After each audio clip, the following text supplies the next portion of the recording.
Dave, thanks for talking to us. Hard afternoon for you to take in the end. A hard result to take, yeah. Yeah, because I thought the performance was magnificent after 10 minutes, really. We've come to a team that's going to be there or thereabouts. Paul Cook knows how to get promotions.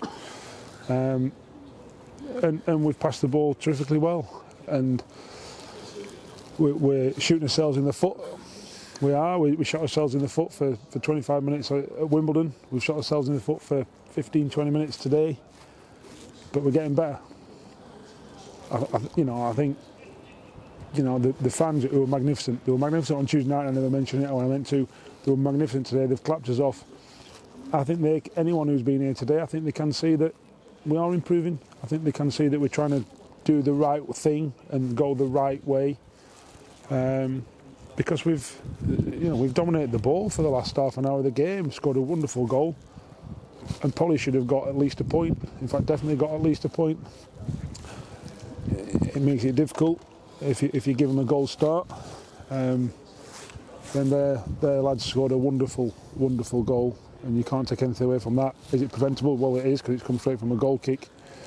But yeah, sometimes you have to doff your cap and sort of say, well played.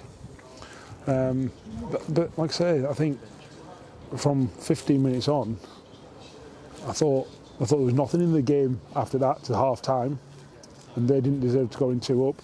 And I thought second half, I thought we were magnificent. I thought we dominated the game all half, scored a great goal, and we're disappointed that we hadn't even took a point.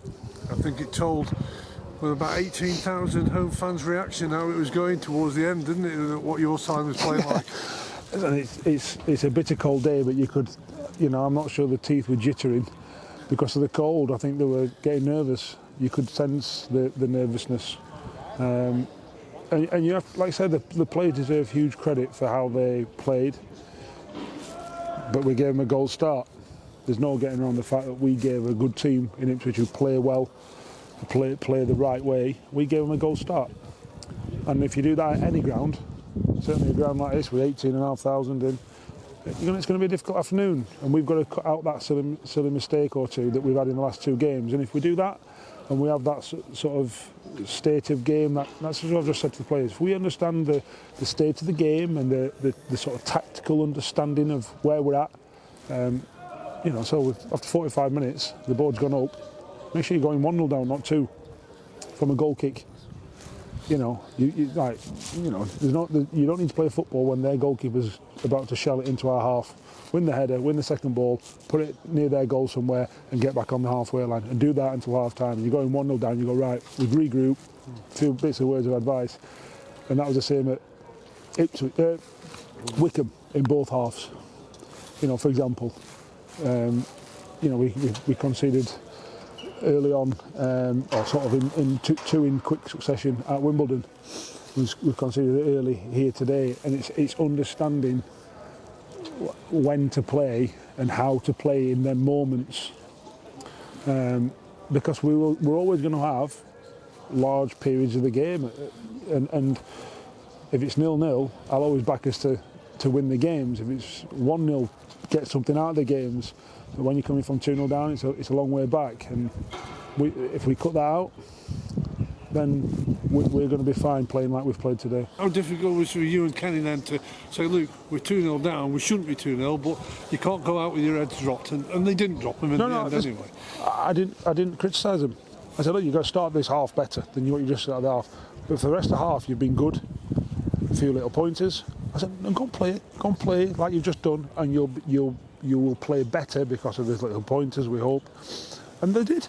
You cannot knock any of the players today, bar the first probably 5-10 minutes. We didn't start the game well enough. And like I said, they were magnificent. I thought they were really good, bar the result. We could be sat here now, studying 2-2, 3-2 winners, saying what a performance. Well, we can't say an unbelievable performance because we've lost the game and we have to win games of football. But that performance was magnificent, even if the result wasn't. And if we play like that every week, we're going to win more games of football. Well, you can't question that you were defensive and dour, because by the end of the game, you've got plenty of attacking players on there, haven't you? Well, Listen, the lads had a chance last kick of the game, Macaulay Bonne. If we lose 3-1, then we lose 3-1. We bring off Regan, who didn't deserve to come off the pitch, to put Ben Nat on a number 10. We put Mika on for Scott Casket, sort of like for like, if you like, rather than a Josh Lundstrom. Don't get me wrong, an unbelievable block from Chris Porter. Who's the 2 players behind him? Riyad Abisi, Zach Williams. That's a left wing back and a left side centre half. The only criticism is one of them didn't go near the pen spot because the blocker fell to him and they scored the goal. So we're not going to die wondering. We did that at Bolton, and it were a tepid performance that's not sort of not resembling how I want to play football, and I won't do that again. We can't do that kind of football, and I don't want to do that kind of football. For me, it's about front foot football. It's about passing the ball to each other, and I think you've seen that today, bar the first 10 minutes.